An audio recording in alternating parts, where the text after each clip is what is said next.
Game of the Week. I'm your host, Sean McClellan, alongside my co-host, Finnegan Corcoran, and we have a great one for you guys tonight. It is the 6-6 Mepham Pirates taking on the 1-11 Great Neck South Rebels. Finn, what can we expect today from both teams after they come off struggling losses, more than double digits? Let's start out with Great Neck South.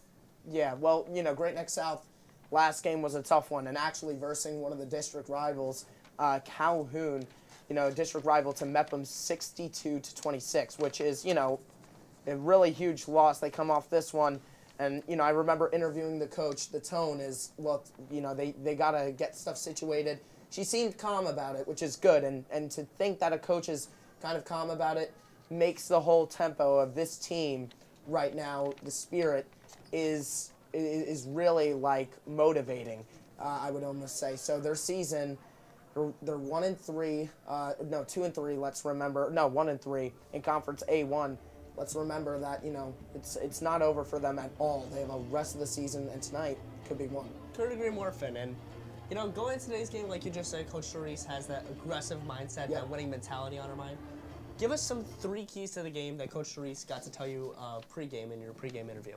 Definitely, and one of them was rebounding. I remember, she gave us a quote about it. And, I'll just tell you guys now. And so she said, rebounding, communicating as a team, and doing the little things out there. I remember her going back to rebounding a lot. She said that, look, being tall is one thing and getting the rebound, but really having that spirit and that confidence to get the rebound is one thing. And she wants to make that on the minds of the player. No matter how tall you are, just try and get that ball every time. That is one of the big things.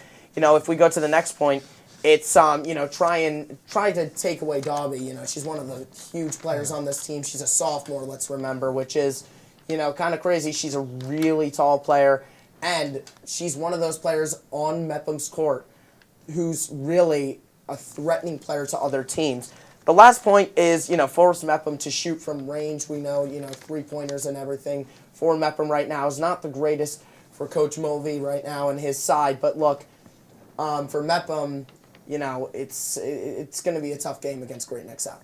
It's going to be a very tough battle because both teams have rebounding issues. Even though when you look at one roster and then the other, you see a lot of height on the Mepham roster with Michaela Dobby, Markella Mutafis, but you got to remember, Michaela Dobby is mostly running the point guard or small forward position. And Markella Mutafis is the only really tall athlete they have down low. But on a team like Great Neck South, they have Emma Milliard down there, and that takes a huge advantage on the way. So now let's talk about Mepham's keys to the game. Yeah, definitely, and for Coach Mulvey, this is going to be a huge game. Remember, 2-3 in Conference A1 for the Mepham Pirates. One of them, again, what we talked about with Great Neck South and the Rebels is rebounding, and it seems that really for games and these games, it's so important to be defensively minded and offensively, obviously, for the rebounding. Sean, that's one. Another is limit turnovers, and Dobby's supporting cast needs to step up and score. You're right, Finn, and guys, we have a great game for you tonight here at the home of the Mepham Pirates. Let's send it down to the studio floor to our sportscasting crew. So, thank you, Sean. Thank you, Finn. Happy New Year to all of our viewers back at home. It's our first live. Coaches have faith in this decision, and as a coach, I know that you are a baseball coach, right? Yes, you don't make a decision if you don't really mean it. And that's also something. Dobby came up. We were speaking to Dobby before the game, and Dobby's like, "I'm going to play all 5 positions at all point in the game." So they probably want Dobby at some point to run the. She's going to run the point. She's going to play everywhere on the floor as she usually does. The very versatile captain for Mepham, and for more on this, we're going to send it over to Jake Mano for a little more insight.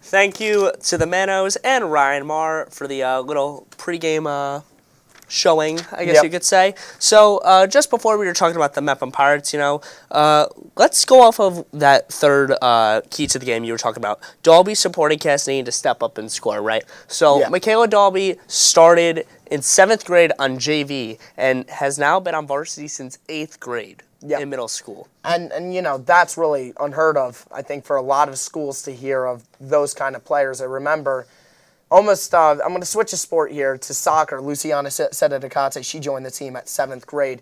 So for Mepham and their athletes, I feel it's actually been kind of regular. But look, I mean, it's just still unheard of. I mean, you join a team in 8th grade. This is her 3rd year. She's in 10th grade.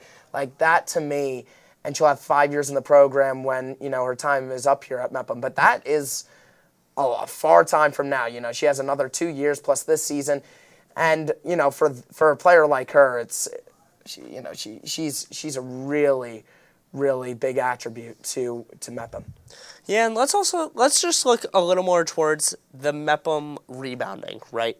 So we were mentioning earlier about Dalby and Mutafis. Who else can we expect besides those two to really pick up some rebounds? Well, for me, I feel like there, we have Victoria Grossman, who's one of the dedicated and strongest rebounders on this team. Yep. And then there's the offensive leaders like Adora Cho and her twin, actually, who's more the defensive specialist, Akira Cho. Just offense and defensive-wise, they know they can work really well together. And exactly what you said. Defensively minded, look, one player who's going to be huge out there who obviously, unfortunately, does not get the starting spot for Great Neck South, but I heard is one of the best defenders on the team from the coach of Great Neck South, was Carrie Raphael, being a very, very good defensive-minded player. Agreed. A great defensive player, and if we look at both rosters, both of them are really strong, just multi-sport athlete-heavy rosters. Yeah. Yeah, I mean, look, both rosters are really, really good, as you said. And, we're about to get started here, but, I want to point out one more player for Great Neck South, Natalie Poon. I heard from the coach from Great Neck South, she is the best basketball skilled player on this team. So for Mepham, that's going to be something almost maybe we put on the team. Also, she's very fast-paced, very fast player. Look, size advantage in this does not matter. We remember her last year being one of the most skilled, players out there. I mean, she's just amazing, Sean. She can calm it down a little too at the same time with that fast pace because no one can get the ball from her. It's one of those players out there where it's like, look, Ashley Felsberg, that's a player that you can't get the ball from. And for me, she's one of the really key factors and the driving point for this Mepham team going on to the regular season, maybe, and hopefully, as Coach Mulvey will hope, going on to the playoffs. Agreed, and playoffs are never a guarantee, obviously, Yes. at any point of the season. Without a doubt. And right now, with Mepham having a record of 6-6 and being 1-3 in the conference, anything can happen. You never really know. And even with Great Neck South, in Conference A1, they have a conference record of 1-3. Again, anything can happen, so you never really know until the season's over. Yeah, and exactly as you said it. Look, you just have to be .500 to get into the playoffs. That is tough, though. Let's not say it's so easy to do that. And again, for both teams going into this game, they've lost some games, they've won some games, but for them, it's all about making it to playoffs. That's how you be a successful, team. And this is going to be a very close game, Sean. This is two teams going off a loss. Two teams that are highly motivated. But look, one advantage for Mepham, this is home court. This is home court. So for Mepham tonight, I would say they're probably the favorites going into this one. But Great Neck South, nonetheless, they have a huge advantage as well in being a team that is highly motivated, coming off a very, very harsh loss, to say the least. But look, this is a stacked Great Neck South side. Agreed, and Mepham's coming off a rough 3-game losing streak, and Yes. obviously both teams are coming off rough losses. But I mean, team chemistry seems high right now. Team seems great together. United, obviously, as we're getting ready to sing the national anthem down on home court. But I mean, you're right. We're at the home of the Pirates. The home advantage is there. The home feeling is there, and this is one of those games where you really want things to turn your season around. Like, this is that game. But also for Great Neck South, this is that game too, as they just previously lost to a very, very talented Calhoun Colts roster, and I mean, they probably want to leave this just district schedule type game with beating at least one of the teams in the district. So that mentality and mindset is there, especially from Coach Sorise, who's had an aggressive mindset, you said, coming into this one. So, like we've said this whole pregame show, anything can happen today. You never know. And, you know, as you exactly just said, look, with Calhoun, they're power ranked right now. They're really good. They are top 2 with MacArthur in the power rankings right now. You know, for me, that's huge. And so you think about it, look, Great Neck South might have lost, you know, but really give you a huge step to get more points. I was a little shocked she didn't start tonight. I don't know what that is, but maybe it is an injury.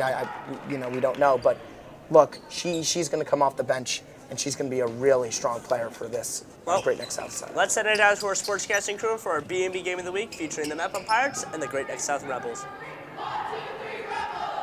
So as the teams break the huddle, thanks Sean, thank you Van, and we are ready to get set for a great game between the 6-6 Mepham Pirates, 2-3 in A1, and the 1-11 Great Neck South Rebels, 1-3 in A1. Their only win coming in conference play, as the Pirates looking to get to 500, that record needed for the playoffs. So we get underway. The tip-off will be Michaela Dobby and Emma Mallier.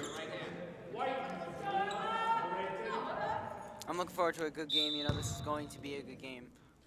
So let's look forward to it. Tips won quickly by the Pirates, and already a quick shot, and Sophia Beck puts the Pirates up 2-0. So already, and looks like the Pirates are going to be running a diamond and 1 defense as the Rebels are able to push it up the field. Chloe Lynn running the offense, gets it up to Natalie Poon, the senior leader. A 3 hoisted, but no good. Dobby grabs the rebound.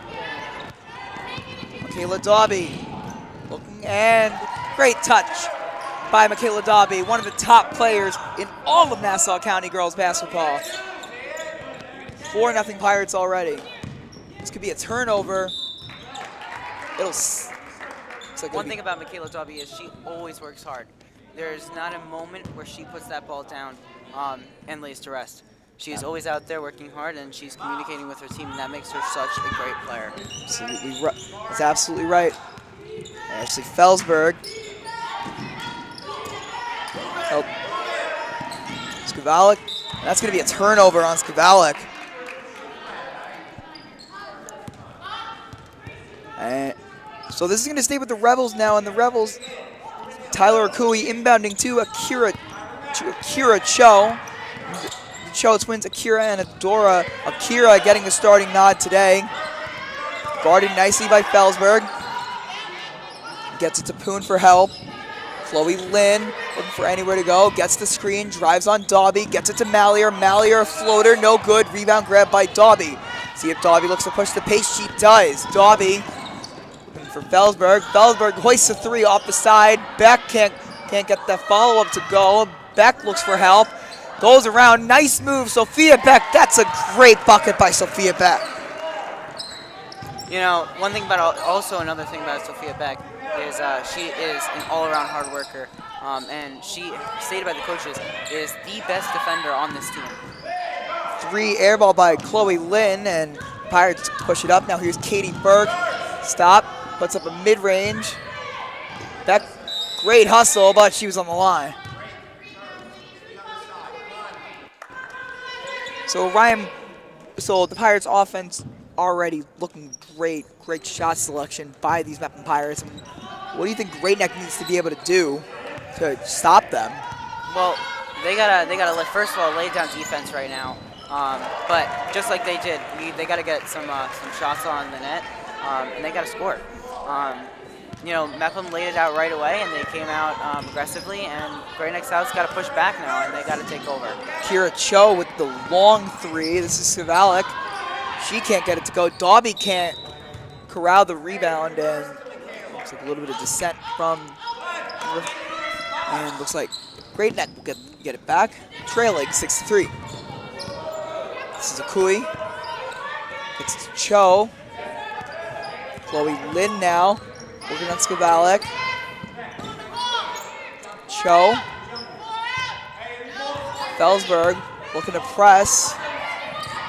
Cho driving, dishes, Lynn for three. Hits the top of the board, so with 5 That would have minutes. been her second What?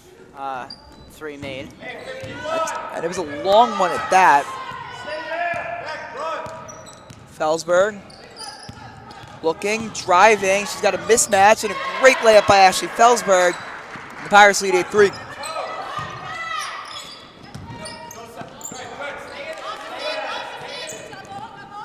Kira Cho now for Natalie Poon.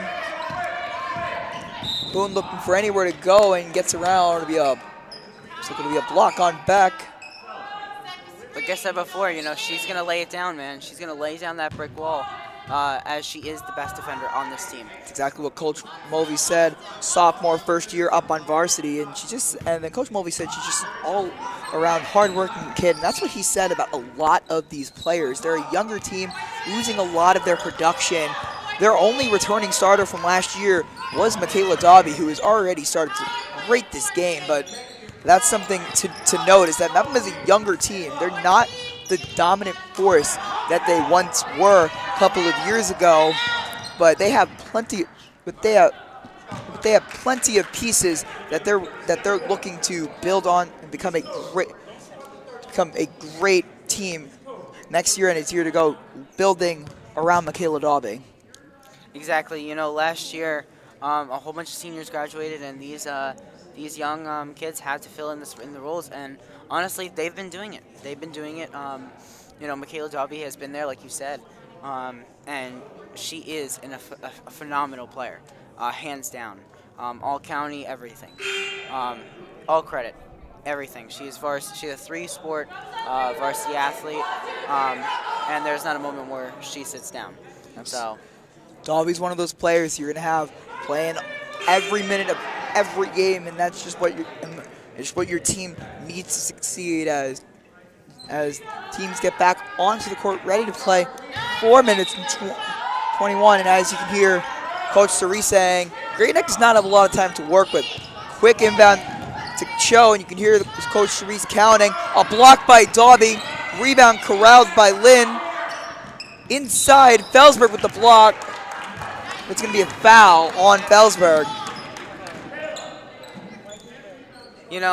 Like you said before, this team is a good team, and they got to stand together. Assistant coach for Mepham, Coach H, they call him, he said that every single kid on this team does not give up. No one gives up, and everyone works their hardest, and that's what makes this team such a great team. Tyler Okui missed the free throw.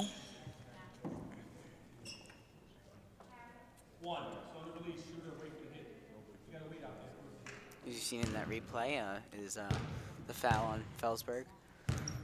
It was a good contest by Felsberg as well. It just got a little too much.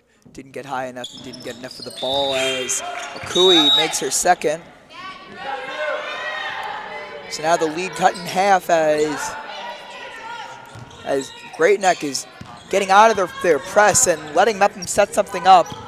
We'll see if they'll have a play drawn up for Dobby as Felsberg gets around the screen by Dobby and puts up a low arcing shot. There's another foul as we go into this game. This is going to be an aggressive game. Like we said, there's good defenders on Mepham and there's good defenders on Great Neck. And Great Neck is stepping up now, and they're putting up their end of defense. So there are going to be a lot of fouls in this game.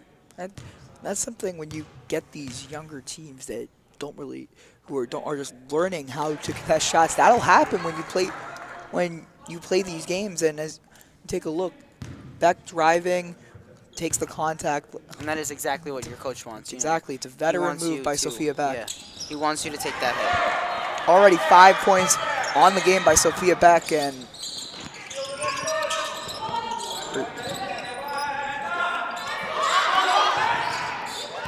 open shot passed up by Natalie Poon, and a Great Neck trying to get something to go.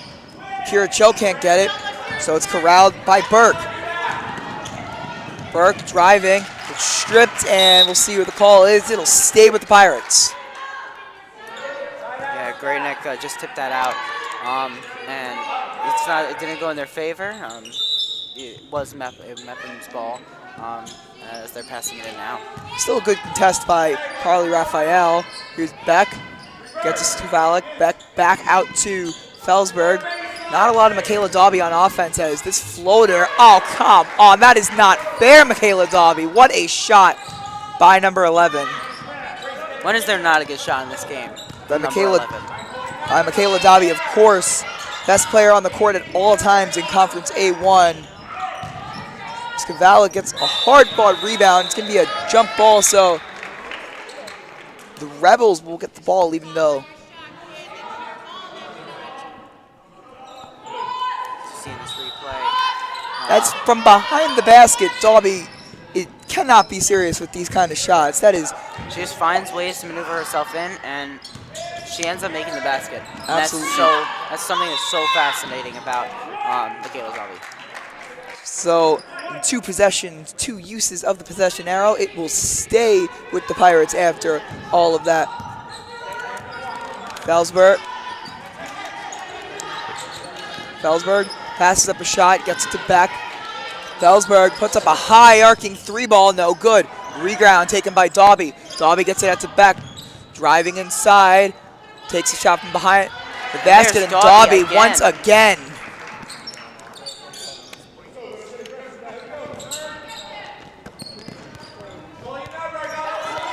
So Dobby now with 6 points as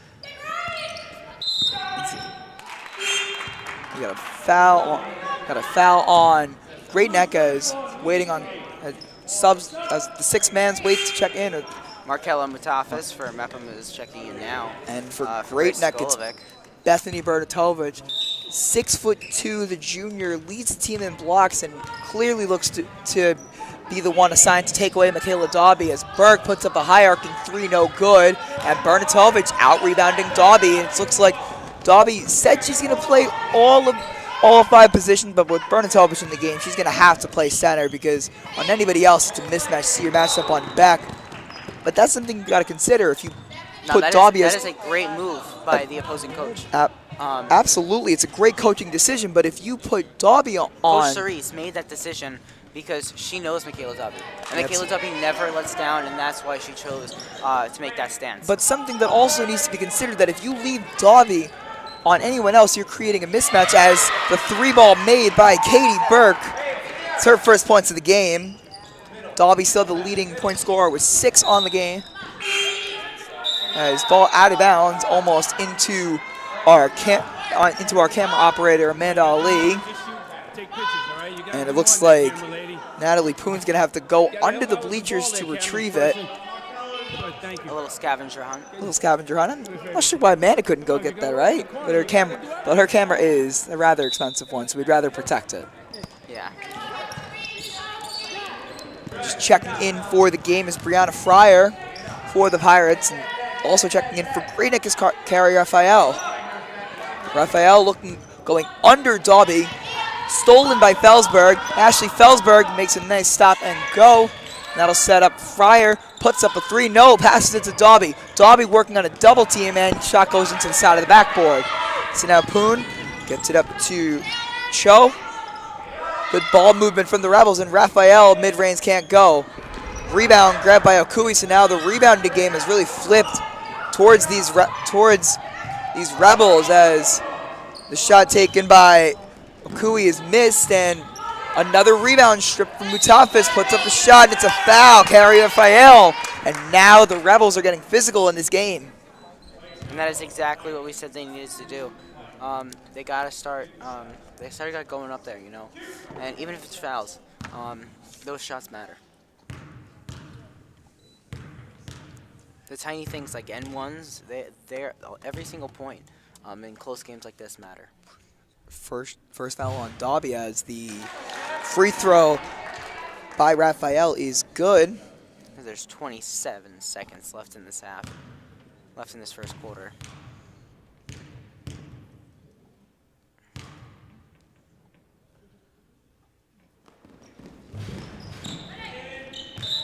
So once again, Barnatovic out-jumps Dobby, and the ball will stay with the Rebels. Dobby tried to get up there. She just couldn't. She tipped it a little bit too much, and it got out of her hands, and therefore went out of bounds.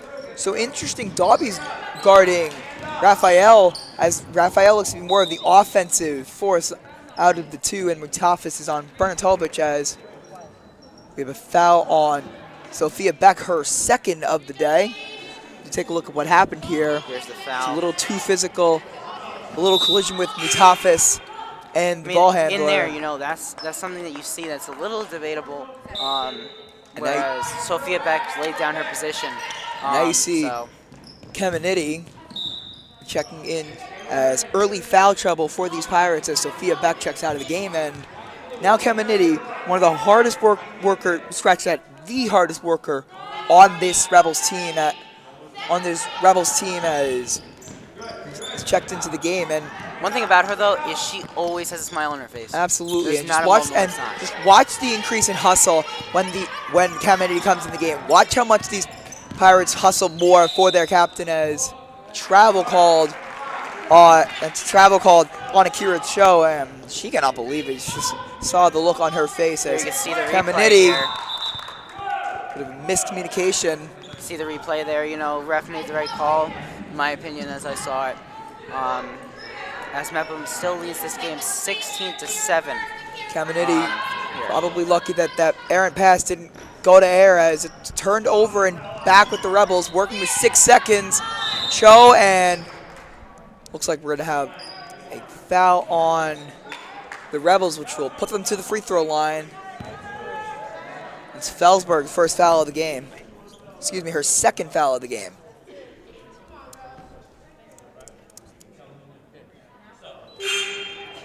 Here as Katie Burke goes back in the game for Ashley Felsberg. Katie Burke made a 3 earlier.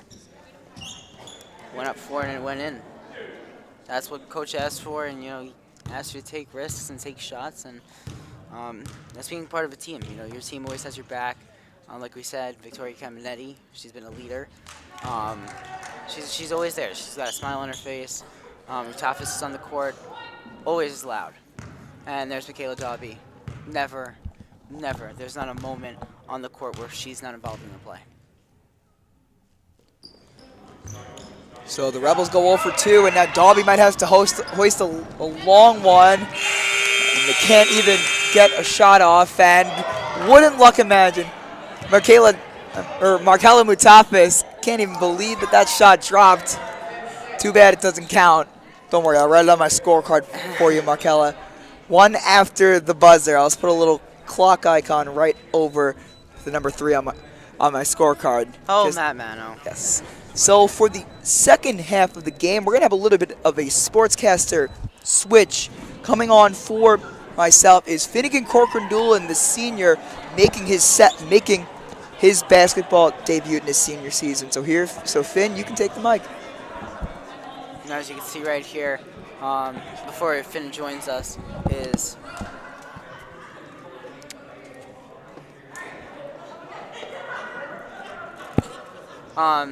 was the huddle of Coach Mulvey. And Coach Mulvey, I talked to Coach Mulvey not too long ago, about like a week ago, talking about this game. They had a tricky game Saturday that they had to play before I talked to him, but he was certain that his team would try their best and put their full effort, and they have been. As I'm joined here by Finnegan Corcoran-Doolan. It's good to be back in the sportscasting role here. Yeah, one of the most favorited names here. Thank you.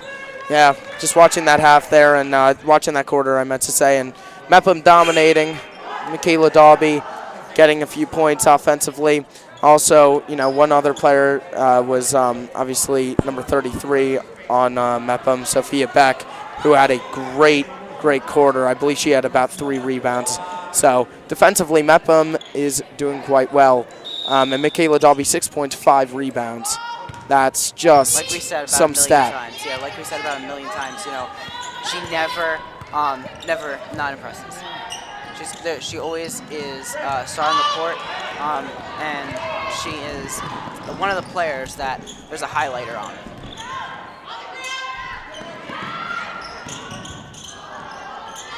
Kiminiti going for a 3 there.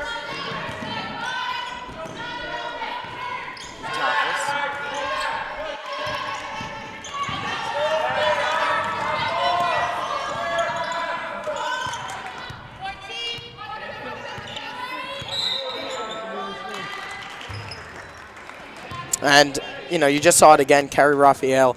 That's why she's one of the best defenders on the team. Great job of her intercepting it on a rebound there.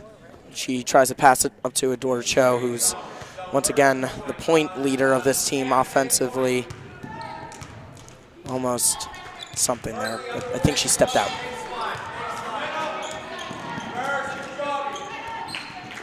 I was just passed to Brianna Fryer, who is the best shooter on this Mepham team by far, Coach Mulvey said, as she makes the most shots.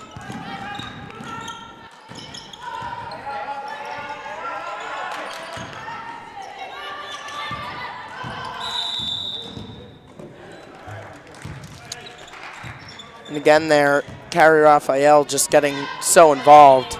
She didn't start the game, but I think she's played most of it nonetheless, and it's hard to get her off the court right now. She's just so good defensively and offensively. Yeah, she's making the passes, and she's doing what she needs to do, and she's getting the work done. Once again, another block there. There's Carrie Raphael going up for another one. Yeah, she won that foul there, and that's unbelievable. She first gets a huge block, then counters, and, you know, receives the pass, goes up, and it was perfect of her winning that foul, and she steps up for a free throw. That is one of the things that a coach wants. You know, she wants you to be aggressive. Per Great Neck South, Coach Sorise. As we see this replay here, though, here's the foul exactly on Katie Burke. Yeah, Katie Burke just, you know, kind of shoves her a little bit too much down and causes foul. But like we said, this is exactly what the coach wants. He wants you to lay down that brick wall and be tough, and she did. So, as a coach, you gotta have a little bit of happiness and a little bit of being proud for a second there. And that's the way Mepham wants it. That's unbelievable. What a pass from Markella Mustafas there. And there's Brianna Fryer. And Fryer there also wins a foul, which can be into a 3-point play here. Takes a little bit of a hit there, but, you know, she went up and she continued it. That's unbelievable from Brianna Fryer, number 42, on the court there. She could get a 3-point play. Well, here we go. And Emma Maliar coming on, which this is one of Great Neck South's huge players physically, but and Great Neck South needs it as there's still this 10-point differential in this game. Yeah. You know, there's 6 minutes and 23 seconds still left in this quarter, as we're in the second quarter. But game time goes fast. And here comes Maliar. She's unbelievable. I think Mano said it earlier. She's one of those tall players on the court. Ooh.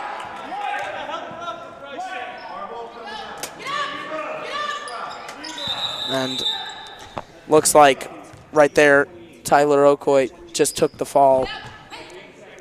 They're going to start with Victoria Caminiti here. But that was also involved with Emma Maliar there. She is the starting center. You can just tell she's one of those tall players on the court, but she's also really skillful. And unfortunate for Mepham there, she stepped out. And here comes Poon to put it back in play here. This is kind of where Great Neck South could counter and whatnot.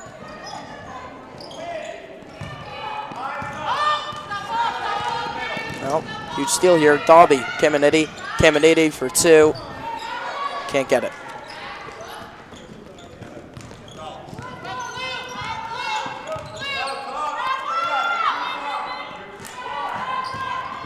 You know, there she goes again. Natalie Poon has been an outstanding force in this game. She's been involved in every single play.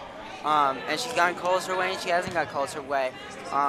But she's gotten a majority of the calls her way. So good for Natalie Poon, and she's not going to stop, you can tell. She's determined and she's ready to fight.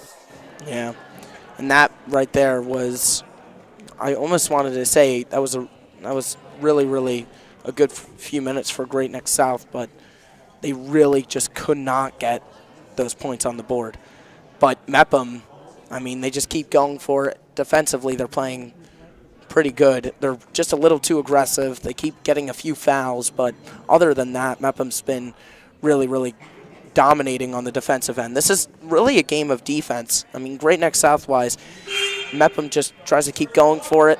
They can't, because Great Neck South's defense is unbelievable, and Carrie Raphael is the one who's just leading it. I mean, she's just been unbelievable. Yeah, I want to see the steals. I want to see the steals after the end of this game. I mean, the amount of steals she has, the amount of blocks, it's just showing what a talented player she is. Number 13 on the court. Exactly. You know, as we saw, you saw Coach Mulvey, and even though he's winning by 11 points, he did not lay down rest. He said that stuff is going wrong and we got to fix it. And that one just goes right into the crowd there. But Adora Cho, she's the offensive leader on this team, and that just shows you what a kind of player she is. She just had a great defensive moment there to stop a pass. Well, that's a huge and great defensive moment for Great Neck South there, as they don't let Ashley Felsberg get out of her own half of the court. That's huge. Adora Cho has the ball now. Cho. This is to Raphael. And that's what you need. Tyler Okioi. Sophia back inbounding it. Throwing the inbound. Ashley Felsberg goes up and gets no call. She gets a little mad there. I would be too.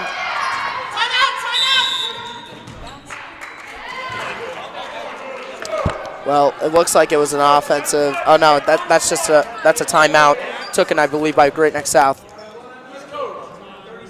This gap is slowly closing, you know, as it's 19-10 now. 30-second timeout. See, here's Ashley Felsberg going down. You just saw it. You know, I would be a little mad too. You know, there was contact. Yeah. There 100% was. Yeah. Well, Carrie Raphael's just unlucky there.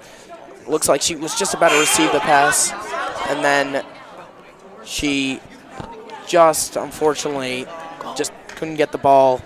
And then if she did there, that would have been a huge moment for Great Neck South. But, again, this is the counters from Great Neck South. It's not coming up huge yet, which, you know, they just cannot finalize the final basket. But defensively, they are just unbelievable.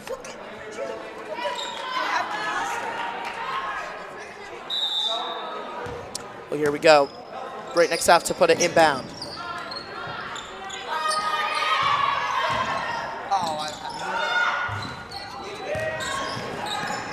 This is Natalie Poon. Both battling for the ball there. That will be Great Neck South ball. She was battling it out there with Mepham's number 42, Brianna Fryer. Remember, she's the best shooter on the team by far, as Coach Mulvey said before this game.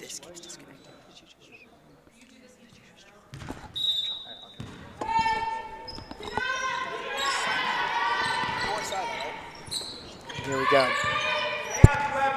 Dora to Natalie Poon here.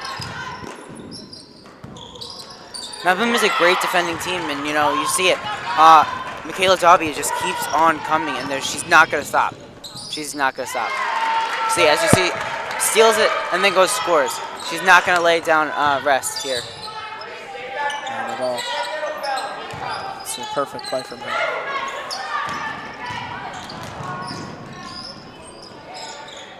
Michaela Dobby loves scoring, and let me just tell you, she's already at 8 points in this game, as you saw on the bottom there, and she's not going to stop. She's not going to stop. Substitute. And Very they're nice taking foul, substituting. Tyler Okuoy out. Remember, she is a soccer player too. So they actually have 2 soccer players on this team. I interviewed the coach. It's a great pass. Oh my, from Felsberg. The dribbling there was just unbelievable.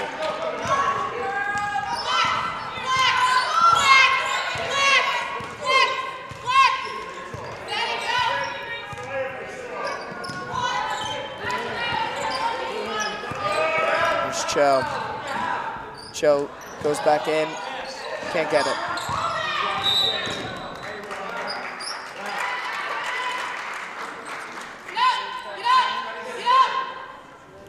You know, Sophia Beck is such a defensive player. She's laid down so many fouls, not fouls, but she's laid down so many blocks, and some caused some fouls. But in the end, she remains such a defensive player and a key part of this team as she keeps on laying down that brick wall. Yep.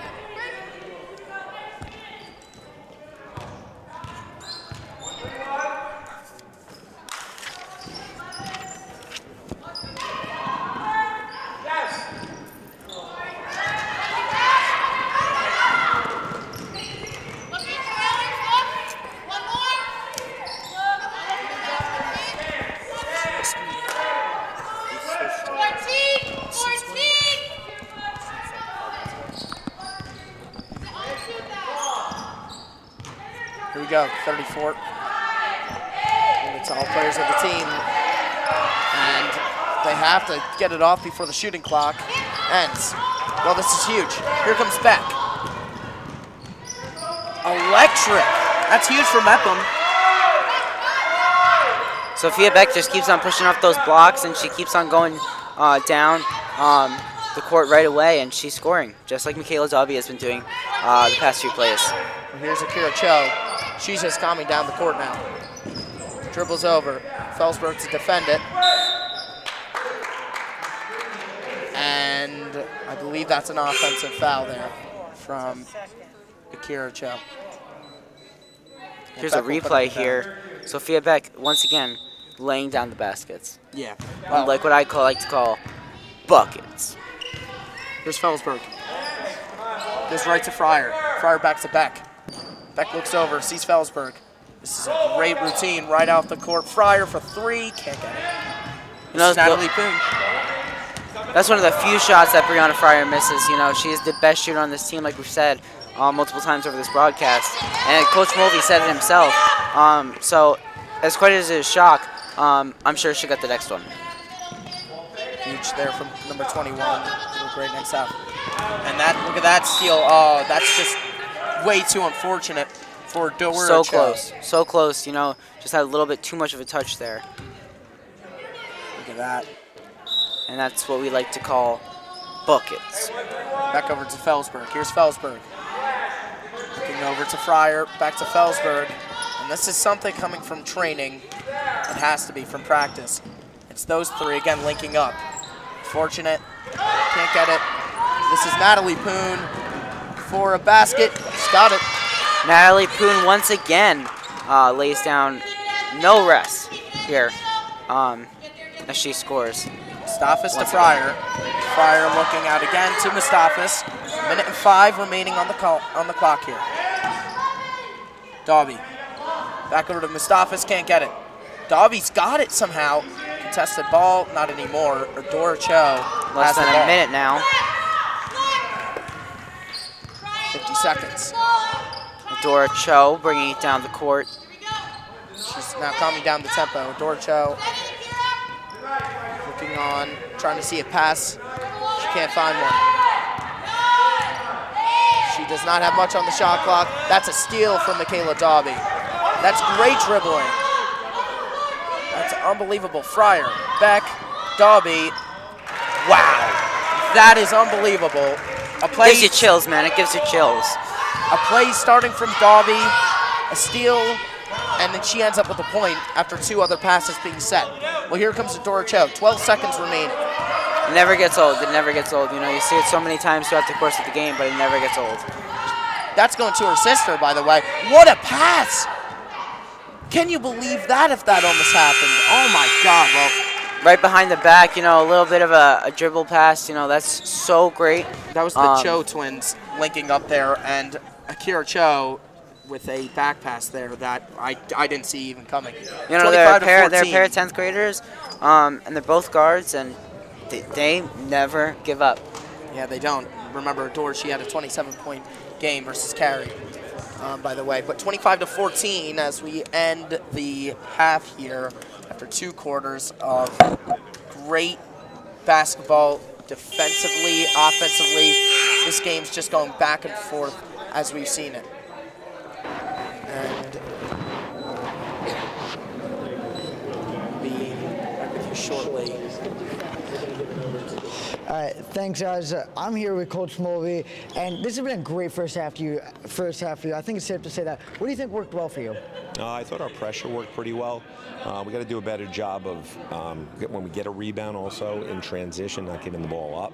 Just some mental errors also. But I thought our defense was pretty good. Held them to 14 points in 2 quarters. Definitely. I mean, 14 points is a huge accomplishment already. Now, what are you going to tell them in the huddle in the second or in halftime? I think we just got to do a little bit better in all facets of the game, especially when we secure that rebound, get it and go, because we're getting a lot in transition. Just got to do a better job. And our half-court offense can't settle for the first shot. Let's move the ball and get better shots. All right, I think that's it for me. We're going to let you get back to your team, but we're going to go back to you guys in the booth. Okay, thank you. Thank you, Jake, and thank you, Coach Mulvey. This is the halftime show for our BMB Game of the Week between the Mepham Pirates and the Great Neck South Rebels. So, what have we seen so far, Matt? Tell me what you saw down there on the court when you were sportscasting. Well, first of all, I was seeing, like, I don't want to say a sloppy game, but it was definitely a very hard-fought game. And the team with Hustle Mepham, they're hustling and they're going for the loose balls, and there's been plenty, and that's why they've been leading so far in this game. And one of the takeaways for the Rebels coming into this game was basically limit Michaela Dalby. Have they done that so far? Absolutely not. Let me hear some of Michaela Dalby's stats. Well, Michaela Dobby's got 8 points and 10 rebounds and plenty of steals and blocks as well. I believe she's got 2 of each, and she has been the exact opposite of limited. 2 points shy of a double-double. Michaela Dobby, this floater, I have never seen anything like, and I've never seen anything like from a Mepham girls varsity basketball player. And I had the absolute pleasure of witnessing Haley Guerrero in her prime.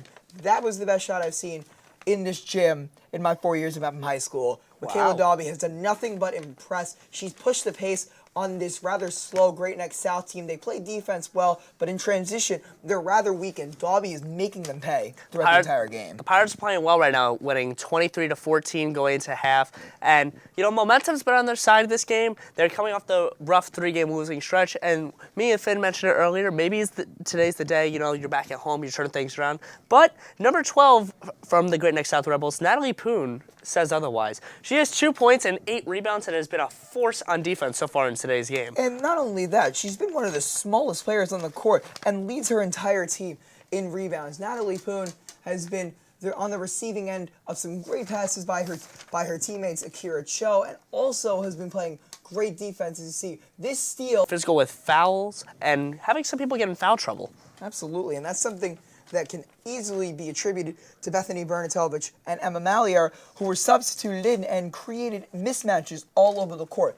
The substitution for Bernatelovich was rather confusing, and I thought they were going to put her on Dobby, and then they started switched off, and the two never guarded each other, creating mismatches for Dobby, but also for Emma Mallier, freeing her up, and she was able to get some opportunities throughout the game. So that's really, they need to start using their taller girls more often as Great Neck South. in order to get back into this game. And that's just what I feel, taking away Michaela Dobby, because they have an excess of these taller girls. They're the bigger team, even though the 5 on the floor that they're using happen to be their shortest. They're the bigger team, and if they take advantage of this height advantage, I absolutely think they'll be able to turn the tide in this game.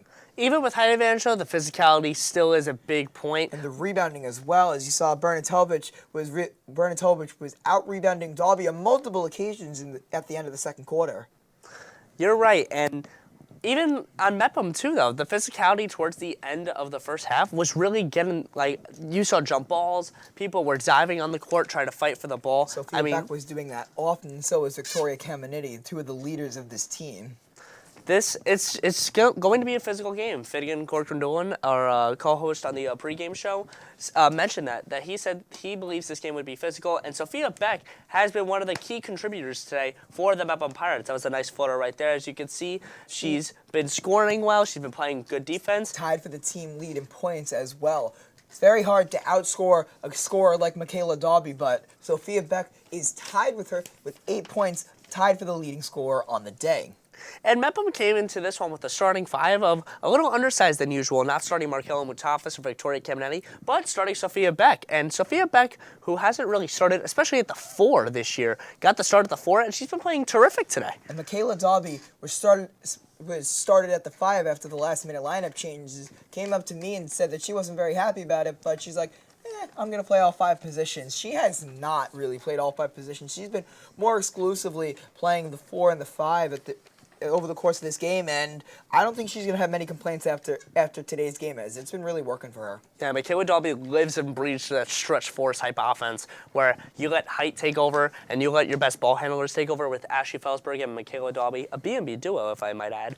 But a duo where you have 2 great ball handlers and both can create space for themselves and other shooters on the team, like Sophia Beck, like Katie Burke, and many others on this team. So that's what's great about having like a stretch 4 type duo in basketball, especially in today's game where offense is the main orientation. Absolutely. These 2 players are really doing everything in their power to keep their team afloat in the Conference A1 standings, as they're currently out of the playoffs, sitting at 2-3 in conference. This win will put them in playoff prediction in the playoffs, as with other Section 8 sports like soccer, a 500 record, or simply being in conference. Against the Great X-South Rebels. Ryan Marr is standing by with Coach Sorise right now.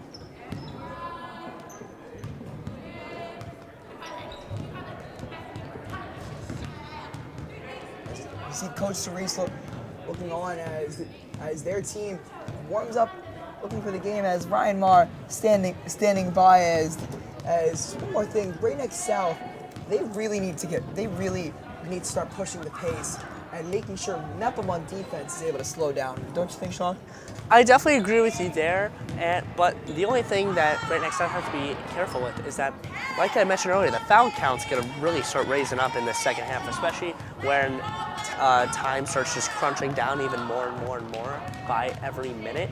And in basketball, it's a game of time. It's basically, you look at the clock, 1 minute, you might have 3 fouls. 2 minutes later, you might have 5. You never really know. It's just a game of time and a game of how many fouls you have and when you know you have to foul immediately in the end. And especially at this level, at the high school level, where you only have 24 minutes as opposed to a pro level game where you have 40 to 48. So time is cut in half for these ladies, and they really need to make every minute, every second, every millisecond count. Not getting themselves in foul trouble as Dobby's getting herself in foul trouble. Beck got subbed out, getting herself in foul trouble, and now Ryan Marr is ready with Coach Sorise standing by. Hello, I'm Ryan Marr here as a BMB Game of the Week. I'm here with Coach Sorise of Great Neck. How are you tonight? Good. Feeling all right. How are you? I'm good. You know, you're down by 11 right now. Girls played great.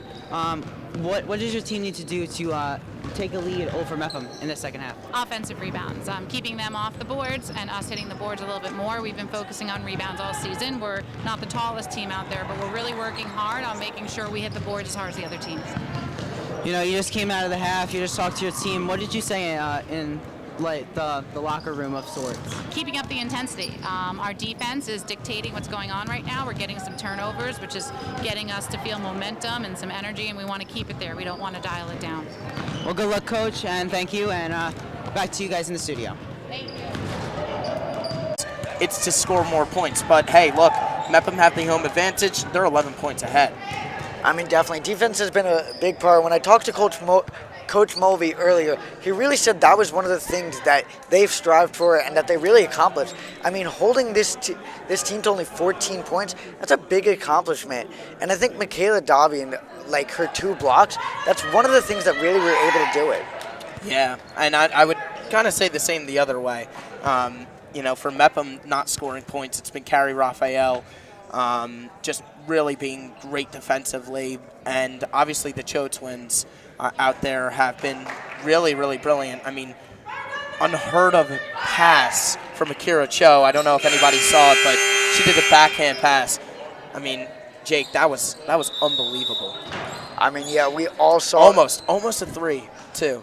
We all saw what you were talking about. That's what you gotta love. I mean, the heart, the aggressiveness, and the fact that their coach trusted them enough to really make these plays and really just go out there and play their game to their best. Yep. You exactly said it. Well, we've got to get started here. We're gonna get to game time action here. We are back. We are excited, and you gotta expect a good game up to yet. Yep. And a little settling offense here. They're going to move around. A little ball movement coming out early. They're going to go in and Michaela, it looks like Dobby's going to get called for the foul. She will. Yeah, she's confused there. You know, she gets called for, I think, just a little shove on Natalie Poon, I believe. I mean, Poon looks to be going for the reverse. She was not able to get the shot past her herself, and that will be out on Great Neck South. So Mepham will get the ball here and get an early defensive stop. Yeah, Chloe Lynn just driving that ball out. One thing you got to notice is the very aggressive full court press, and they're going to get a turnover off that. That's very quick. That's a huge mistake for Mepham there. I have no idea how that almost happened. Felsberg and I think, who was it? Katie Burke there just did not read each other at the same time. Mepham's going to be called for a travel here. So the sequence so far, we have a stop from Mepham and then a travel violation here from Mepham. I'm a little confused on the last play how it wasn't called a foul because it looked like the Mepham player came from behind. But look, I don't know. Definitely did. Poon now trying to make something happen, and it's stolen by Beck. It's going the other way. Beck has it. Back to Dobby in the middle. Finds Ashley. Felsberg open for 3, no good. Beck is not going to be able to haul it in, and Great Neck, after a great transition defensive stop, will get the ball back. Yeah, that was just unbelievable from Beck. As you know, exactly what you just said, Jake. I mean, she's just that was just great dribbling there, as you saw. Gives it to Felsberg. Close to a 3. That's only her first steal of the game, but she's been doing it all over the floor. Already has 8 points, being her first time starting. She has really been everywhere for this Mepham team. Chloe Lynn looks for a long pass there to Akira Cho. Just couldn't reach to Akira Cho. Went out of bounds way before she even could get there.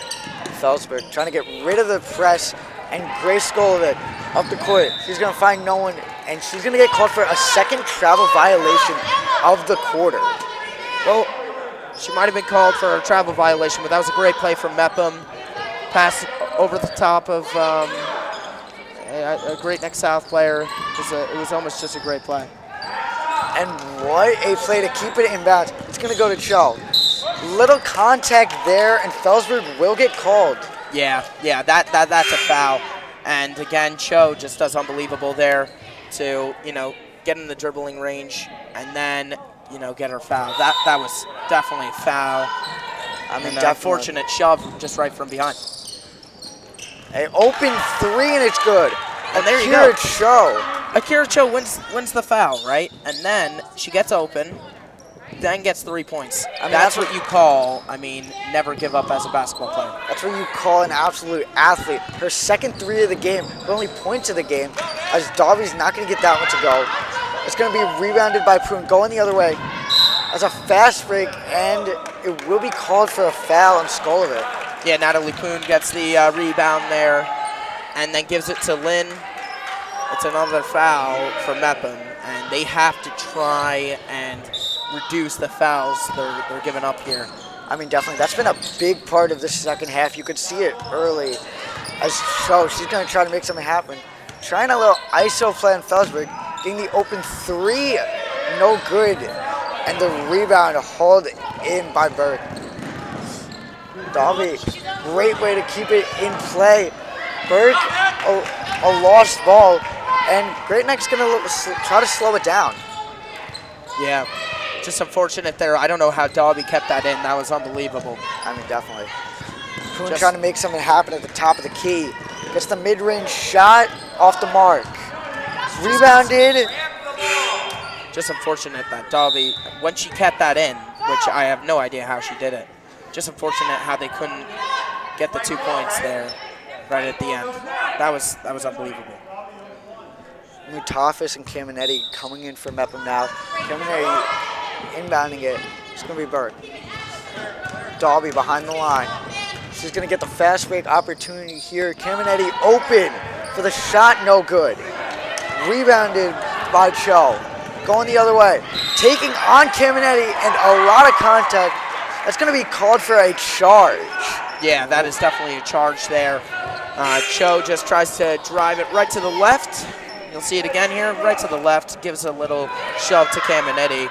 And that's actually pretty good defensive work from Caminetti, almost getting a three, the play right before it. I mean, that's one of the things coaches look for. Who's willing to put their body on the line? Who is willing to take that extra hit that no one else will for the team? And Caminetti is that person. She is that work hard type of girl that every coach wants. Yeah, here we go. Another foul going against Great Neck South. And Akira Cho comes off, and Adore Cho will come on. Little twin swap there. Dobby's going to get it behind the line. Looking for the pass for his option. Not going to find anything. Dobby back to Caminetti. Back to Mutafis in the middle, no good. It's going to be rebounded. It's going to go the other way. Oku with the rebound. That was great again. Really good defense from Great Neck South these past few minutes. Nothing open there. Trying to get something happen. With their full-time ball handler, it's really been hard to get some offense going, and that will be off on Great Neck. Mepham will get another opportunity here. Maller, not able to hold that one in. Maliar just sorry. Looked like it just came off her hip, unfortunately. Back over. Fry not able to make something happen. Dobby off the mark. Now Burke. And that's going to be stolen. The fast break stolen by Mutafis again. Dobby back out. Wide open three. That shows you great defensive work coming from number 15, Mustafis. Markella Mustafis on the court here. And then drives it forward, gives it to Fryer. That's an open three. And there you go. Mepham, 28-17. I mean, that's one of the things Dobby has that a lot of players at this age don't. She has IQ. She knows the game of basketball better than almost anyone I know. And she is really just that player who's willing to make open threes for Fryer. She's willing to get those assists, and she's just a team player all around. That was, nobody just saw that. Couldn't drive the ball out. I mean, you just saw Fryer, and she's been having an incredible game. I mean, a 6-point showing here as another basket here from Great Neck. Yeah, that was perfect. I mean, really good play just to get open for an open two. Michaela pump fake off the mark. A rebounder by herself. Now, back out. The mid-range off the mark. A second rebound here from Dobby, and she's going to put it back up. That was unbelievable from Dobby. She snatched it twice. She stole the ball twice. And that was two huge defensive plays coming in the offensive third, as you saw. And that was just really good. Natalie Poon with a unbelievable assist to number 21, as you see, who gets an open two, 30-19. Also, just to describe the last Mepham play, that's all Dobby. That's all Dobby. 2 steals, and then gets a layup. That was really good from Mepham there. The timeout was just called by Coach Mulvey. 30 seconds. I mean, that's the thing about Michaela. Sorry to interrupt, but that play has officially gotten her to a double-double. 12 points, 11 rebounds. Michaela Dobby with a plus 11 has been absolutely showing out this game as she does every game. She really is an amazing piece for this Mepham team, this Mepham defense, and this Mepham offense. She really is that all-around player that every coach looks for. All that with 3:46 left on the clock on the third quarter. That's just unbelievable for Michaela Dobby. Unbelievable is an Third-year incredible member way of to this describe it. basketball team for the varsity level. That's just crazy to think about that she's been here since 8th grade, Jake. I mean, yeah, playing high school basketball as a 7th grader on JV, moving up to the varsity level on 8th. She is well familiar with this play style, with the coaches, and with this atmosphere. So she plays it every game with that extra heart. Go, body language. Back here now, Cho. That's going to be out. Get the layup, and that's going to be fouled by Mutafis. Raphael not able to get the point, but she does get the contact, and she will go to the line for 2. This is what I mean, Carrie Raphael on defense and on offense, and just shows an offensive showing of her getting a foul there. She's actually got a few tonight going for her, and that's really good to think about a defensive player, defensive specialist, to say the least, getting a few offensive fouls. Definitely. First free throw is good. That's going to make this a 10-point ball game.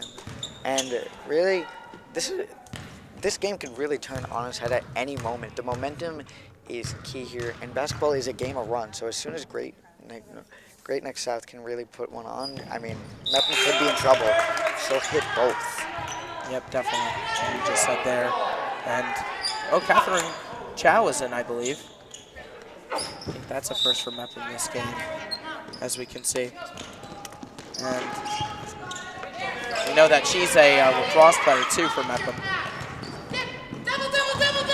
Caminiti.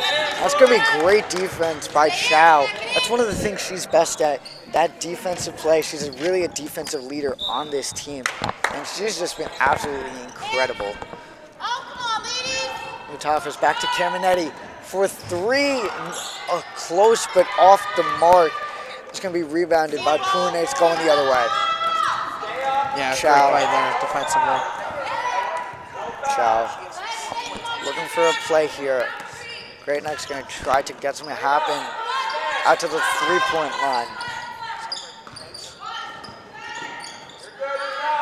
Little give and go play here. Shot clock winding down. Poon into the middle. A play on Madavi, and that's going to be blocked. Another block from Davi, sorry. And that'll bring her 3rd of the game, and she's just been absolutely incredible on both sides of the floor. And she has there, and gets a huge block just as the shooting clock was winding down. Caminiti now, they were able to get out of that trap. Pass. That's going to be stolen by 21. Back out. Cho looking for a play. Putting the moves on Caminiti. Almost stolen by her. She's going to get the open look, and the floater past Dobby is no good. Yeah, and incredible how Mepham got out of that press, but unfortunately just lose it there and lose it in their 3rd. Meant to say Great Neck South's 3rd, but defensively they have a plan, Great Neck South. Definitely, and it's showing here as another stop, and the layup is no good. Rebounded again by Poon. Trying to get it. Cho. Pass inside. Puts the move on Fryer. Open 3 pass up, and they will be called for a travel violation. Yeah. Again, defensively, Great Neck South has just been so good. I mean, I just said they have a plan. But, I mean, you look, four players there on Mepham's court. And again, defensively, they're just so good. If they can just get those offensive points, they would be going unbelievable right now, maybe beating Mepham. They're going to give Felsberg a little room here. Try to make something happen. That's what she does best. Loves the handles, but Chow is going to get called for the foul. They're reaching here. Yep. On Felsberg there. Again, great dribbler. As, you know, I said earlier on the pregame show, but she really is. It's a good foul for her. Now it will be Grace Skulovic getting it inbounds. Back to Felsberg. Not going to pressure at the 3. Felsberg out to Fryer. The 3 is good. Yeah, that's perfect. That's Fryer, the best shooter on the team. And again, really good. Best shooter on the team for a reason. She just shows stuff like that. Another three-pointer made. I mean, that's her second of the game. She is shooting 100% from the field, 100% from the three-point line. What a game from her today. And I totally saw what just happened, unfortunately. It looked like, I don't know who it was, but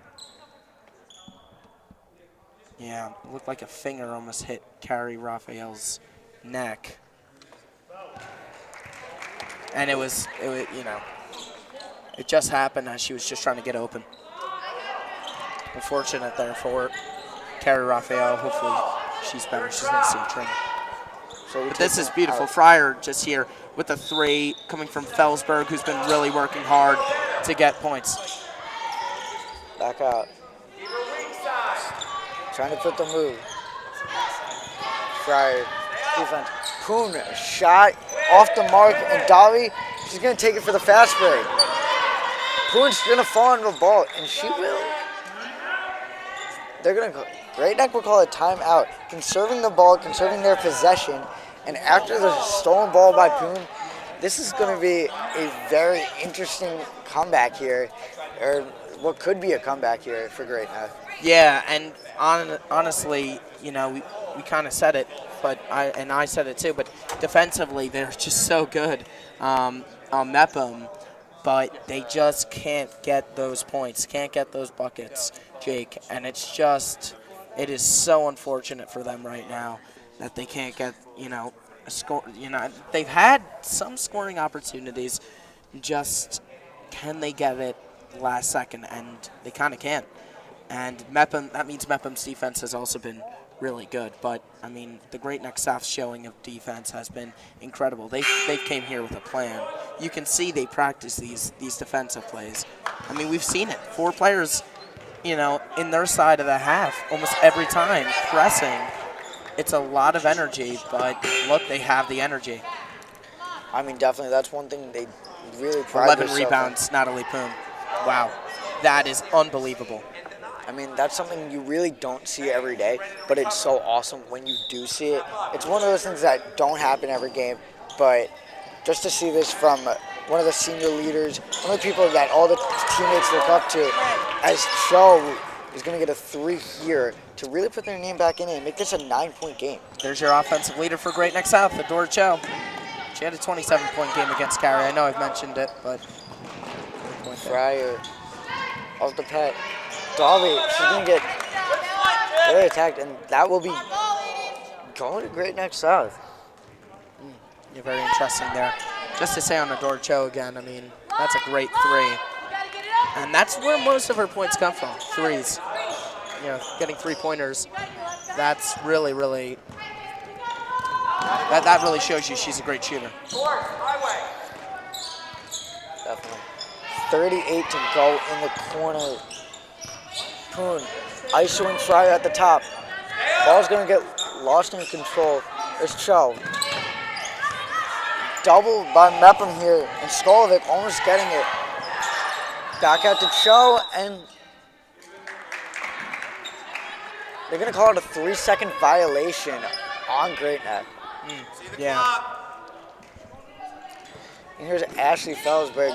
She's been on the team for a while. One of the better dribblers, as we mentioned. She's really just an offensive leader and someone they look to every offensive possession that they can really trust to make something happen.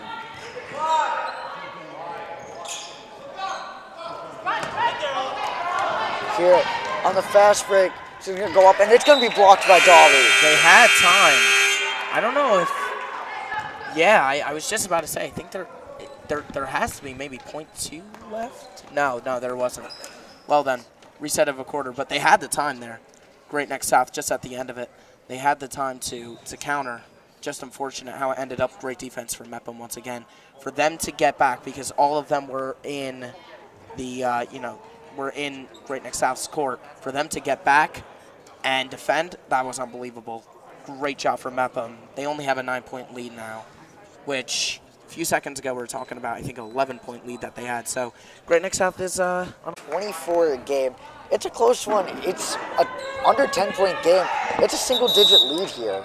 Absolutely, and the way Mepham's been playing, you wouldn't think that they're up by 9, but with Great Neck playing that tenacious defense, it's coming out with a 9-point lead, coming out with a 9-point deficit, as making the damage control or the damage seem limited. But Michaela Dobby is an absolute game wrecker, and she is destroying any sort of game plan that Great Neck South had going in. At this point, these players are kind of left to their own devices and whatever coach can draw up in the moment. So it's going to be interesting to see what Great Neck has in store to stop Dobby in these final 8 minutes. So here's Fryer, back out to Felsberg at the top of the key. Skavalik now to Dobby inside. Good pass to Matafis, and Matafis puts it in.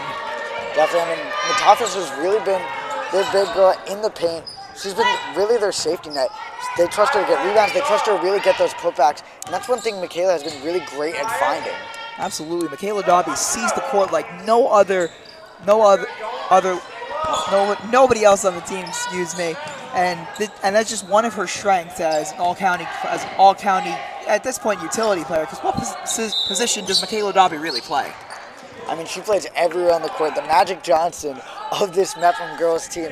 She really That's is. a lofty comparison, but it's sort of in this realm it sort of fits as Dobby's playing everywhere on the court just simply because she can and she excels wherever she is. Now here's Felsberg running the point, gets it to Skavalik.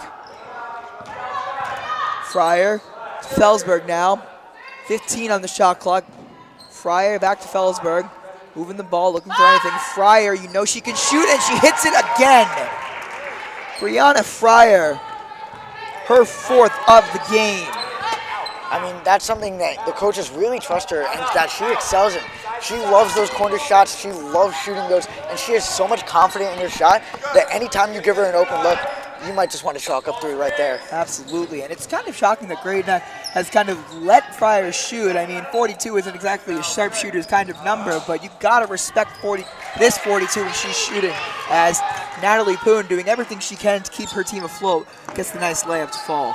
Definitely. One of the senior leaders on this Great Neck team, one of the people they trust, especially on offense. They trust her to make stuff happen. They trust her to score. They really just trust her with this offense. Good defense by Adora and Akira Cho.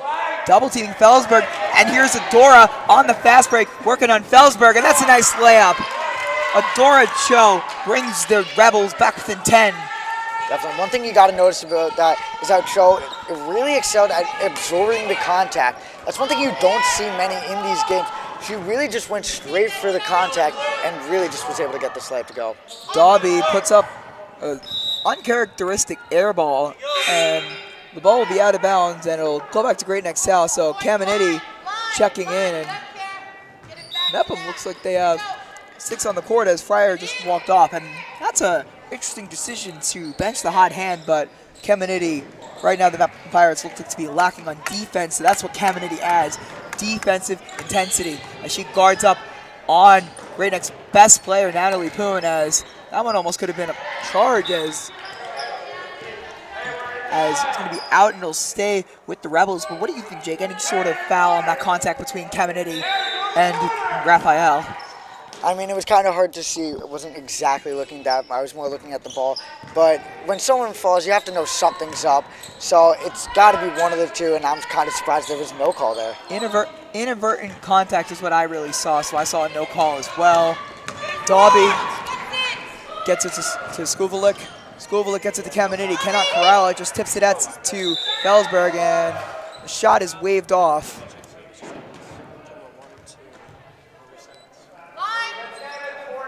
Still trying to figure out what the foul was exactly called on. Looks to be a travel on Felsberg. We see a potential offensive foul on Mepham as Kira falls.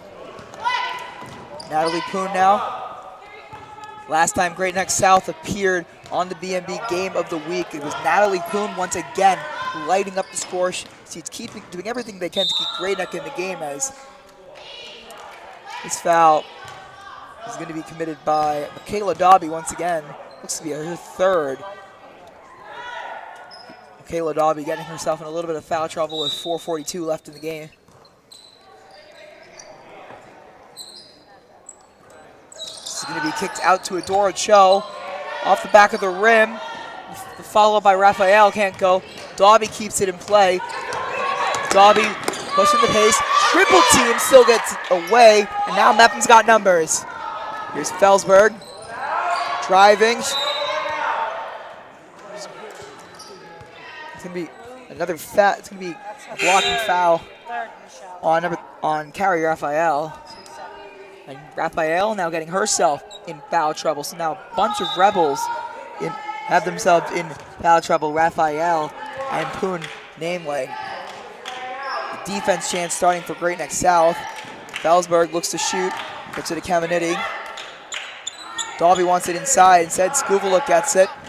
Dobby inside, once again being tripled by these Rebels, and still is able to get a shot, a rebound, and another shot in which she's fouled. I mean, one of the things you gotta love about Dobby is her aggression. She really is able to get her own rebounds. As you're gonna see here, she goes up with full confidence. She's able to just fight through 3 defenders, get her own rebound, and then get the putback. And that's one thing you gotta love. A substitution made for Great Neck South, made specifically for Michaela Dobby. Elijah Johnson, one of the leaders of the team and the most aggressive defender, according to Coach Sorise, is coming to the game with the specific assignment of taking Michaela out of the game as best she can. I mean, that's definitely going to be a tall task, as they have really not been able to do that up to yet. And really, no team is able to do that up to yet. A double-double in the game with 4 minutes left to go. I mean, that's just unheard of. I mean, Michaela Dobby is one of those generational players for these Mepham Pirates. Called up to varsity as an 8th grader, and she is showing why they liked her so much to call her up that early. Caminiti with the rebound, wrestled by Adora Cho, and that is a smart play, knowing that Great Neck has the possession arrow, so they'll get it. That technically could be considered a steal for Adora Cho, although it won't go down as one in the stat book. Timeout called here by Great Neck, I believe. Yeah, it's gonna be a full timeout for Mepham, actually. So Great Neck South needs to be pushing the pace on offense, and I feel like there absolutely needs to be some semblance of a lineup change.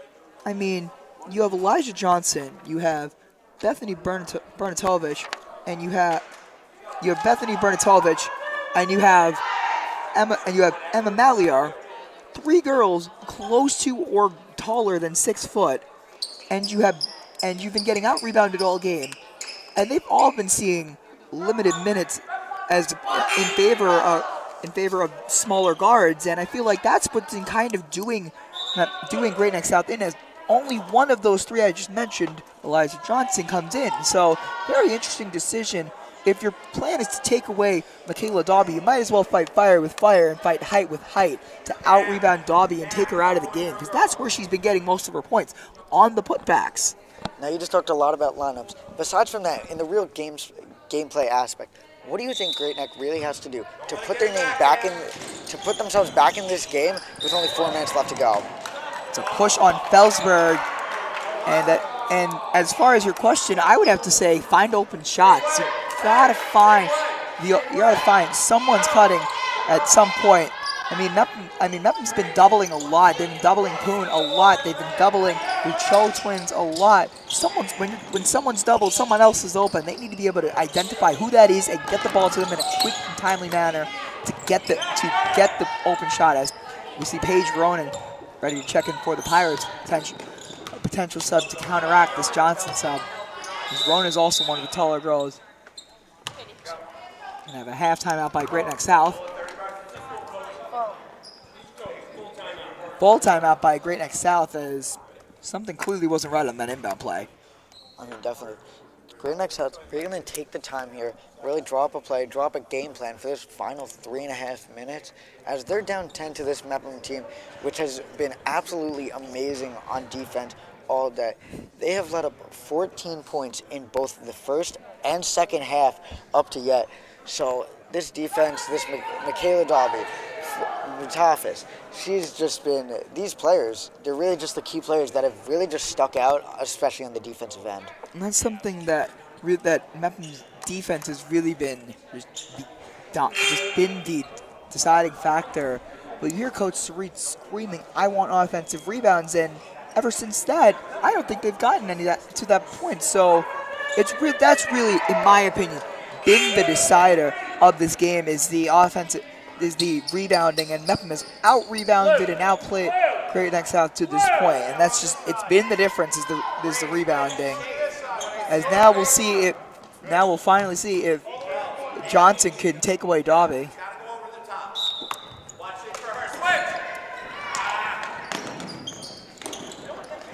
Dora Cho working on Felsberg. Dora getting around over Dobby, can't get it to go. An offensive rebound, the first since that comment. And Natalie Poon can't get it to go. Another offensive rebound for the Rebels. Now it looks like it's going to be rebounded by Dobby. Looks like a push on Dobby missed, and it's going to stay with the Rebels. I mean, our view was obstructed by the referee, but it clearly looked like Dobby's momentum was impacted by something, and it couldn't have been anything but another individual. So Johnson balls on this one. Possession arrow favors Mepham, so they will get it in a pivotal moment in this game. With 3 minutes and 13 seconds, Great Neck had 3 chances to score the ball and couldn't. I mean, definitely. You can't really expect a coach to react like that and not for something to happen to their players. Look, especially with Mepham, and both coaches, they treat their players like their own. So really something like a push happening to them, that's gotta mean something. So now at this point in the game, Great Neck South is very close to start thinking foul. And Mepham has not been doing very well three-point shooting, under 50% on the game, maybe even under 33%, as Skuvelik can't get this one to go. But what do you know, Michaela Dobby in for another offensive rebound, but that putback cannot go. Great Neck's got to push the pace if they want to get back into this game and have time to take the lead. Pass to Akui, back to Cho. Cho puts up a shot and is fouled by Skuvelik.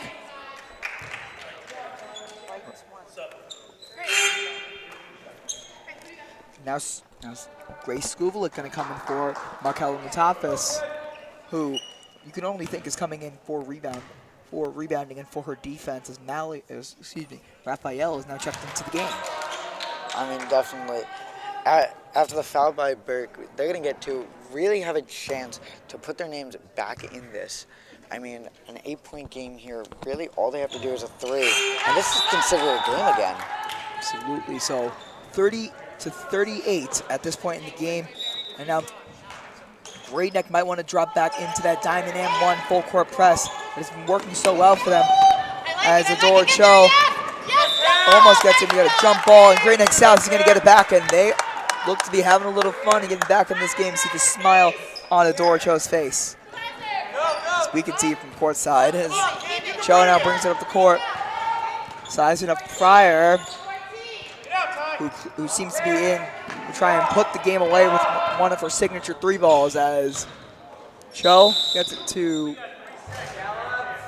offensive 3-second violation on Okui. I mean, that is just something you cannot have in the final 2 minute 15 seconds of the game. When you are down 8, every possession matters, and an offensive 3-second is really not what you want. Mutafis evidently looking for Fryer, as that one's going to go into the stands, and it'll be back with the Rebels. Still down 8 with 2 minutes left. This is very much a game. And definitely, Mepham's putting in their starters once again, going for their really electric lineup here, as they really have to get some stops, make sure they can hold on to this lead. This is the all-defense team, as Akira or excuse me, that's Adora. Can't get it to go, and it's wrestled by Skuvelik.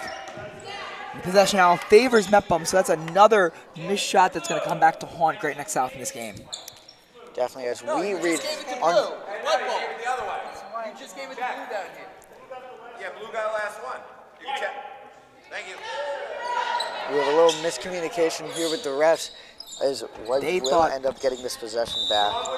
They thought Great Neck had the possession arrow, but never missed a chance to say that I was right, as I said it before any of the confusion happened. And what a pass, threading the needle by Caminetti. Back to Darby, she's going to take the mid-range.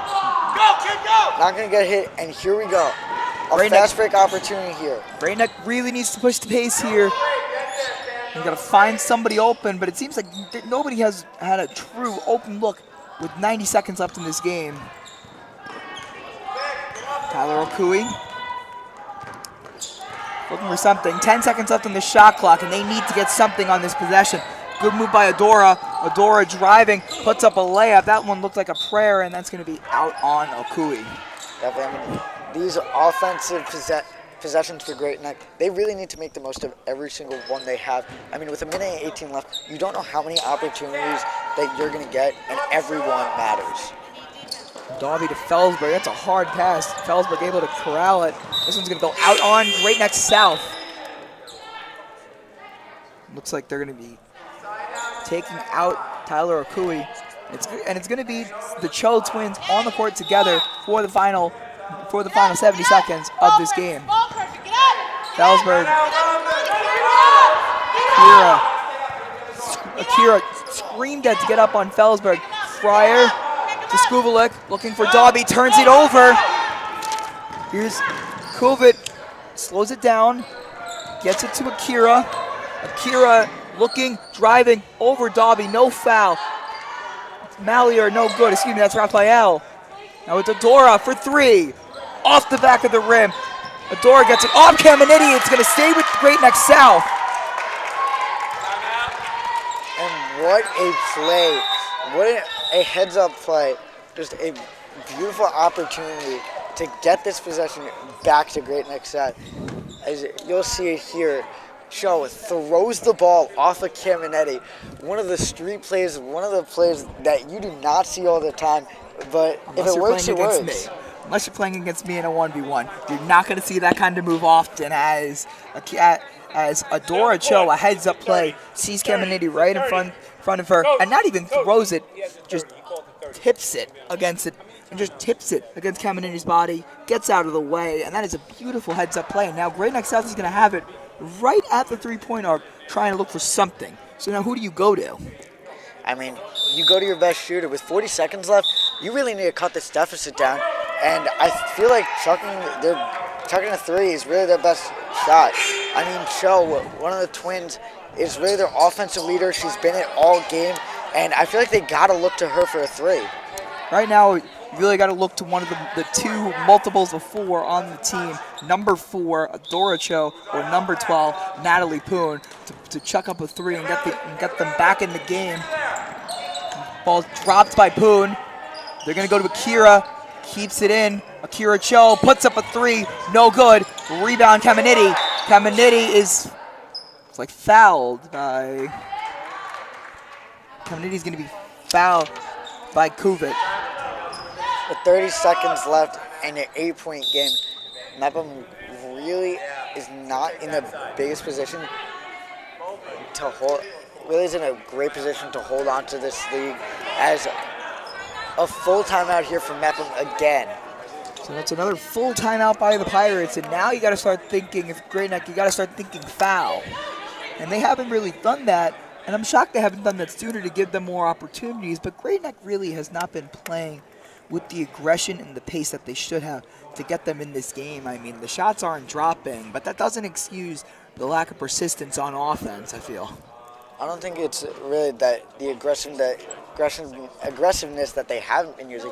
Is that they've been showing aggressive all game, and I feel like they've really just died out. They've been drained from these 4 quarters, that in these final seconds, they really have to give it their all. They have to show everything they got, and right now, that is just not the case. And something that I also don't at this point, Great Neck South has actually been taking away Dobby a good job. So the small ball unit has been doing a great job at limiting Michaela's output on this game. But at the same time, you wonder if it's just too little, too late. Definitely. As Mepham's going to come back here for what could really be their last possession of the game. I mean, they took a full timeout, trying to maybe draw up a play, trying to figure out a way to drain as much clock as they can. Caminiti's just going to throw it. It's a great pass to Skuvelik and a foul. It's going to be a foul on, looks like it's going to be Akira Cho. It's going to be her third of the game, but at this point in the game, that really is insignificant.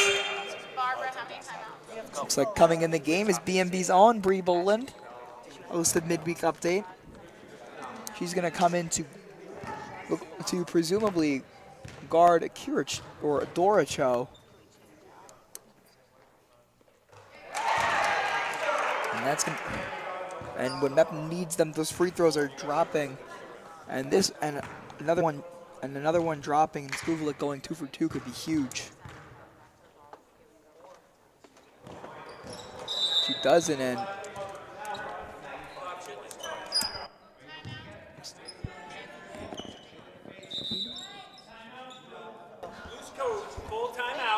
full timeout for Great Neck South, and we see this idea of we're going to put in Bree Boland, and we'll see what Bree is able to do. But right now we've got Ryan Marr with a very special guest.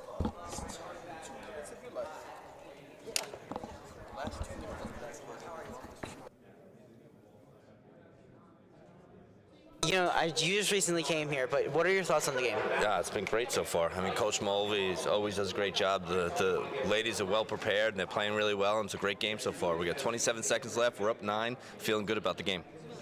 Yes, I am too. Now, as it's the new year, and we're streaming out to the Bellmore-Merrick Central High School District community, what is your message for the new year to this community? We're just looking forward to a great second half of the year. It's been a great start so far.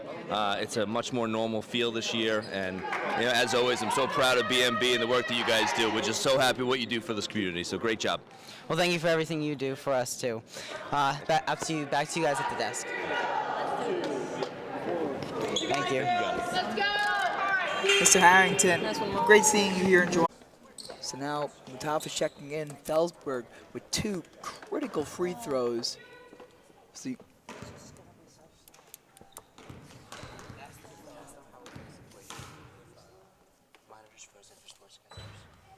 First one is no good, and Felsberg needs this one. The second free throw could potentially put this one away.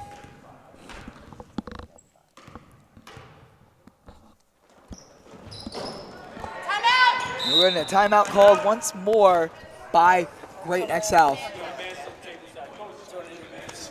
They're going to advance this ball here, get it on their side, as they're really going to have one last chance to get this ball in the basket, get a 3 here, cut this lead to 6, and it's going to be really their last chance to win this game.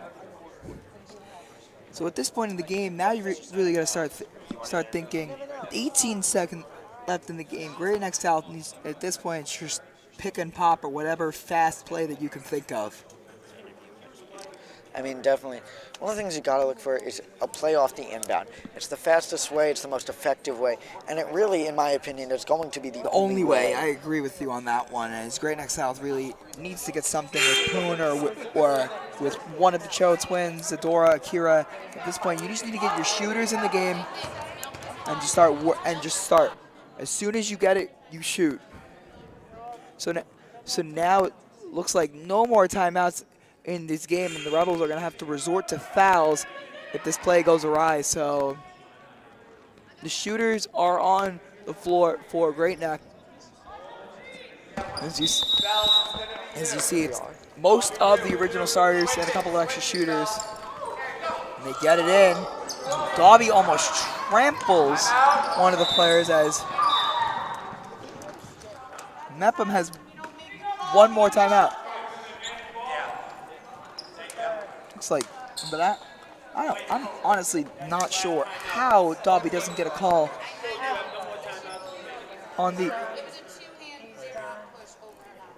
And that is what you saw right there. Didn't see was Coach Sorise arguing on the fact that Dobby flat out trampled two hands right into Carrie Raphael's chest and pushed her down, and no call there.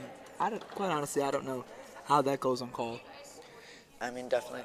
Some of the contact calls have been just something that both coaches have really been arguing, really been antsy for it, and that's something that's been happening all season, I feel like. Just the calls that go in with contact, the layups, the threes, any sort of contact has really just gone unnoticed. And it's also something that the refs have been letting the kids play today, as I like to say, as nobody's really been getting these contact calls in the slightest. I feel like there were a couple of landing zone violations, a couple of physical plays, a little bit of extracurricular activity that I felt like went uncalled because these are two very physical teams. It's their idea. Kayla Dobby. That one's going to go. So now it's a 4-possession game, but at this point all hope seems to be lost for Great Neck South unless 4 seconds left. The last shot going to go up and no good. Last rebound fought for. A little bit of extracurricular activity to end this game. The final score, 40-30. It's like Felsberg and Raphael getting into it at the end of the game. So that is your final score and player of the game. I think this is an easy question, right, Jake? Yeah, it has to be Michaela Dobby. And we'll get you that interview in a little bit. But for now, what do you really think caused Mepham to pull ahead in this game? Well, I mean, 2 words, Michaela Dobby. I mean, she has been the driving force behind this team's success all year, and Dobby has just been was a force on today's game. And after a year last year of being in her teammate's shadow as far as player of the game, as Guerrero got every award last year, Michaela Dobby, it is finally her turn and her deserved turn to be known as player of the game and interviewed by our very own Ryan Marr. And we'll see, and we'll get you down to that in just a minute, as Michaela Dobby has just been the top option for any team in all of Nassau County, it feels, as Michaela and Ryan are standing by.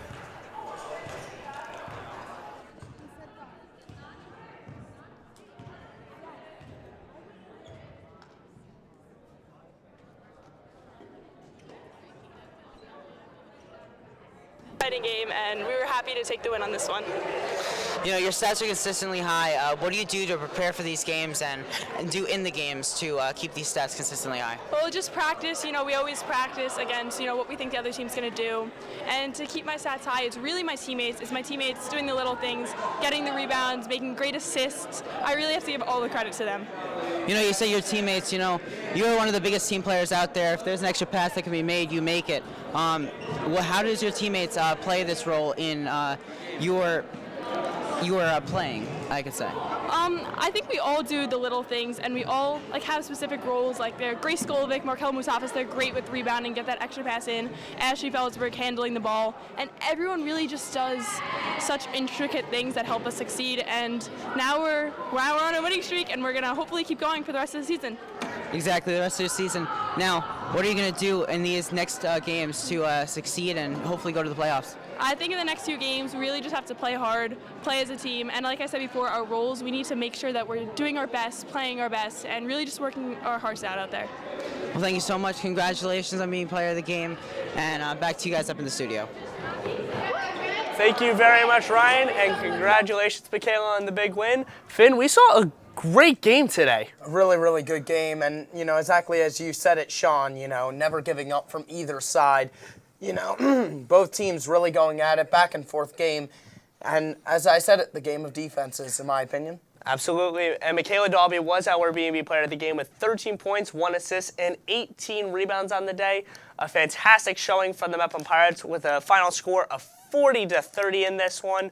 I mean, it was just a great battle all around for both teams. Defense, physicality, everything we hoped for came with our BMB game of the week. Yep, and without a doubt, as you said it, Michaela Dalby gets a double-double. Deserved player of the game, as you said it. And you're absolutely right. Double-double, it was expected in this one. She had the height advantage, she had a scoring advantage down low in the paint, and she just took full advantage of it. So I think that's going to wrap it up for our B&B Game of the Week here tonight from Mepham High School, where the Mepham Pirates have defeated the Great Neck South Rebels with a final score of 40-30. For B&B and the rest of the Bellmore-Merrick broadcasting crew, I've been Sean McClellan. I've been Finnegan Corcoran Doolin. Signing off. Have a great night, everyone.